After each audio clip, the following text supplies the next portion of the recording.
Dubai Gold and Diamonds, Pride of Generations. Perinthalmanna, Pattambi, Valanchery, Ramanattukara. ജില്ലാ panchayat member Kammukutty Edathol Naduvattom തുടർവള്ളിക്കാവ് ക്ഷേത്ര പരിസരത്തേക്ക് അനുവദിച്ച മിനി മാസ് ലൈറ്റിന്റെ ഉദ്ഘാടനം ജില്ലാ പഞ്ചായത്ത് മെമ്പർ കമ്മുകുട്ടി എടത്തോൾ നിർവഹിച്ചു.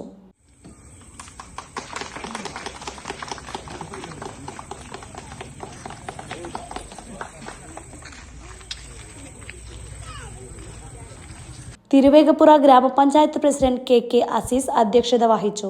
വികസനകാര്യ standing committee chairman Radhakrishnan, Indiradevi teacher, NSS Ottapalam മുൻ taluk secretary Ravindranath, Keshavan, Basheer Naduvattam, Babu master, Vandana Nair, Musthafa BTech, Abdulla Parammal, Leela Vijayan, Vijayan Mullassery, Velayudhan Viji, Vihar Padmini തുടങ്ങിയവർ പങ്കെടുത്ത് സംസാരിച്ചു.